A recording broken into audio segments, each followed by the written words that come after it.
श्री राम ज्योतिष India YouTube channel में सभी ज्योतिष प्रेमियों का स्वागत है। आज की कक्षा का विषय प्रसंग है शनि का जन्मकालीन सूर्य और जन्मकालीन चंद्रमा से अंशात्मक स्थिति में जो गोचरीय प्रभाव बनता है, शुभता के रूप में या अशुभता के रूप में, उसका विचार कैसे किया जाए और क्या प्रभाव देखे जाते हैं।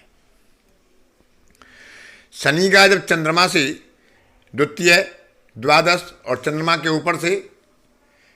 गोचर होता है तो 7.5 कही जाती है, और जब चतुर्थ और अष्टम भाव से गोचर होता है तो शनि की ढैया का गोचर होता है, जिसे सामान्य रूप से अशुभ स्थिति में माना गया है, लेकिन यह सर्वदा सत्य नहीं होता। कभी कभी शनि की ढैया और 7.5 व्यक्ति को राजयोग और धनयोग प्रदान करने में भी सक्षम होती है और कभी कभी अधिक कष्टकारी होती है, विशेषकर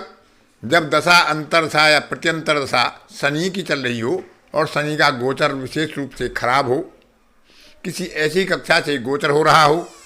जहाँ पर उसे अष्टक वर्ग में, अपने भिन्नाष्टक वर्ग में कोई शुभ रेखा प्रदान ना हुई हो, तब ऐसी स्थिति में कुछ अशुभ प्रभाव अधिक होते हैं। इसी प्रकार से सूर्य से भी शनि का गोचर त्रिकोण में हो, पंचम में, नवम में हो तो शुभ माना गया है, और केंद्र में होता है तो अच्छा नहीं माना गया है। विशेषकर अष्टम और द्वादश में शनि का गोचर सूर्य से बहुत शुभ नहीं माना गया है, लेकिन स्थिति पर निर्भर करता है कि दशा अंतरदशा किसकी है, अंशात्मक संबंध कितना है,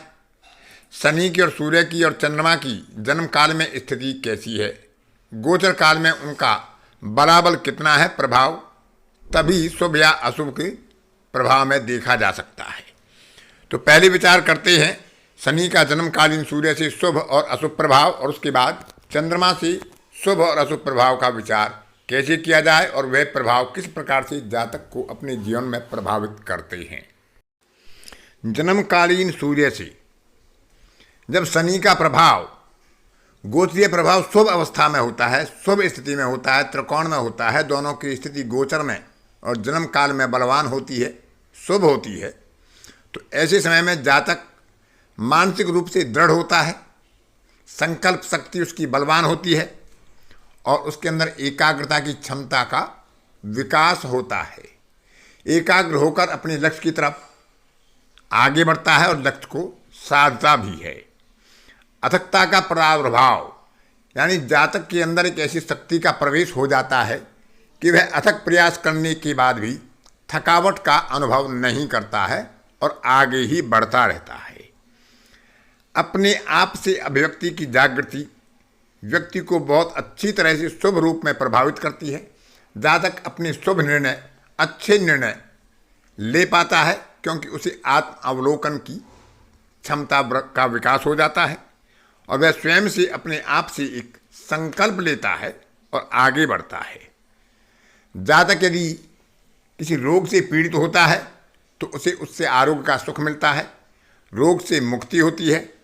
और स्वास्थ्य में सुधार होता है या स्वास्थ्य अनुकूल रहता है। जातक में अभिमान की भावना नहीं होती है, स्वाभिमान अवश्य होता है, इसलिए वह सादा जीवन और उच्च विचार में विश्वास रखता है। अपने से वरिष्ठों, उच्चाधिकारियों और वयोवृद्ध व्यक्तियों से जातक को सहयोग प्राप्त होता है,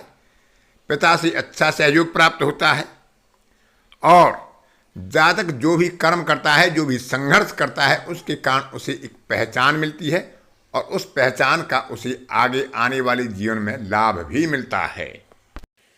और जातक अपनी मान सम्मान और स्वाभिमान की रक्षा करते हुए अपनी सफलता को सुनिश्चित करने में सक्षम होता है, अपने दृढ़ संकल्प और अपने परिश्रम के बल पर। यदि शनि का गोचर जन्मकालीन सूर्य से अशुभ स्थिति में होता है, षडाष्टक में होता है, द्विद्वादश में होता है अथवा केंद्रीय प्रभाव में होता है, तो जातक मानसिक रूप से अस्थिर होता है, सही समय पर सही निर्णय नहीं ले पाता है, एक ऊहापोह की स्थिति में फंस जाता है, जिसके कारण जातक के अंदर एक निराशावादी दृष्टिकोण का उदय होता है और वह निराशावाद में फंसने के कारण आगे बढ़ने में समर्थ नहीं हो पाता। रोग के कारण बाधा हो सकती है, रोग की वृद्धि हो सकती है, पारिवारिक किसी सदस्य के साथ वियोग या विवाद की संभावनाएं और कलह के कारण मानसिक बेचैनी बढ़ती है। कार्य में, व्यवसाय में बाधा आती हैं, स्वाभिमान को ठेस पहुंचती है, शारीरिक कष्टों की वृद्धि होती है, पिता से या पुत्र से वैर विरोध या मनमुटाव की संभावना बढ़ जाती है। मित्रों से सहयोग में कमी के कारण जातक मित्रों के प्रति उदासीन हो जाता है और जातक के अंदर निराशावादी और उदासीनता की भावना जातक को अपने लक्ष्य से भ्रमित कर देती है और वह सही मार्ग का अनुसरण ना करके अपने लक्ष्य को प्राप्त करने में सफल नहीं हो पाता है। ऐसे समय में आदित्य हृदय सूत्र का पाठ किया जाए और शनि के मंत्रों का जप किया जा सकता है। अब विचार करते हैं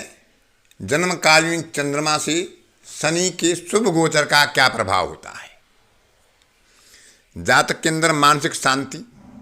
और मानसिक संतोष की भावना का उदय होता है। जातक में आत्मनियंत्रण, सेल्फ कंट्रोल की भावना जागृत होती है, स्वयं पर नियंत्रण रखता है, दृढ़ निश्चय की तरफ बढ़ता है, हर परिस्थिति के प्रति वह सावधान और सचेत रहता है, लापरवाही से दूर होता है, अपने कर्तव्यों के प्रति, अपनी जिम्मेदारियों के प्रति बोध होता है और उनकी तरफ आगे बढ़ता है, उनको पूरा भी करता है। अपने जीवन में सक्रियता का अभाव नहीं होने देता, आशावादी होता है और अपनी जान पहचान से विस्तार करता है और उसके माध्यम से सफलता भी हासिल कर लेता है। अपने से वरिष्ठों से और विशेषकर महिला वरिष्ठों से, माता हो सकती हैं और कोई वरिष्ठ महिला हो सकती हैं या वयोवृद्ध महिलाएं, उच्चाधिकारियों में कोई महिला का सहयोग हो सकता है। इस प्रकार से सहयोग प्राप्त करके आगे बढ़ता है। यात्रा आदि में जातक की रुचि होती है और उस यात्रा से जातक को लाभ भी होता है। पारिवारिक संबंधों में मधुरता बढ़ती है और जातक अपने संबंधियों के प्रति अपने दायित्वों को पूरा करता है और निष्ठा के साथ संबंधों में मधुरता प्राप्त करता है, उनका सहयोग भी प्राप्त करता है, उनको भी अपना सहयोग प्रदान करने में सफल होता है। लेकिन यदि चंद्रमा से अशुभ गोचर होता है, जन्मकालीन चंद्रमा से शनि का अशुभ गोचर होता है, तो वह उपरोक्त फलों में कमी ला देता है। अर्थात इस अशुभ गोचर काल में जातक मानसिक रूप से दृढ़ नहीं रह पाता, मन चंचल होता है, अस्थिर होता है, संतोष का अभाव होता है, स्वार्थ की भावना का उदय होता है, बेकार की जिद और हठ धर्मिता जातक के कार्यों में बाधक हो जाती है, उसके विश्वास को डिगा देती है, निराशावादी के कारण उसके कार्य में सफलता नहीं मिल पाती है, आत्मविश्वास डगमगा जाता है, आत्मविश्वास का अभाव होता है, स्वयं पर नियंत्रण नहीं रख पाता है और कर्तव्य से पलायन या कर्तव्य के प्रति उदासीनता या आलस्य वृद्धि के कारण अपने कार्यों में सफलता हासिल करने में बाधा होती है। मानसिक बेचैनी बढ़ती है, संबंधों में मधुरता का अभाव होता है, तनाव बढ़ता है और जातक को सबसे जो अशुभ चीज होती है वह अपने किसी गुप्त रहस्य के खुलने का भय होता है। यदि इस कालखंड में गुरु भी अशुभ स्थिति में होगा तो जातक के किसी ऐसे रहस्य का पर्दाफाश हो जाता है जो उसके जीवन की मान सम्मान और लोकप्रियता को समाप्त कर देता है। इन्फीरियरिटी कॉम्प्लेक्स यानी तुच्छता की भावना जातक में उदय हो जाता है। यात्रा आदि में रुचि अवश्य होती है, लेकिन यात्रा में कष्ट होता है और हानि की संभावनाएं भी बढ़ जाती हैं। पारिवारिक मन मुटाव, वियोग, विवाद के कारण मानसिक चित्त अस्थिर रहता है और जातक परेशानी का अनुभव करता है। तो इस तरह से यदि ऐसी स्थिति बन रही हो तो भगवान शिव की आराधना की जा सकती है, हनुमान चालीसा या बजरंग बाण का पाठ किया जा सकता है या शनि और चंद्रमा के मंत्रों का जाप किया जा सकता है। यदि शनि और चंद्रमा की स्थिति जन्म काल में अशुभ होती है तो उनके रुद्राक्ष भी धारण किए जा सकते हैं। तो इस प्रकार से हम सूर्य और चंद्रमा के ऊपर से, उनसे अंशात्मक स्थिति में त्रिकोण से, केंद्र से षडाष्टक और द्विद्वादश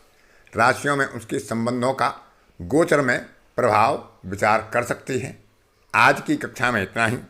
अन्य किसी कक्षा में फिर किसी नए विषय के साथ आपसे मुलाकात होगी। तब तक के लिए अपनी वाणी को विराम देता हूँ। धन्यवाद।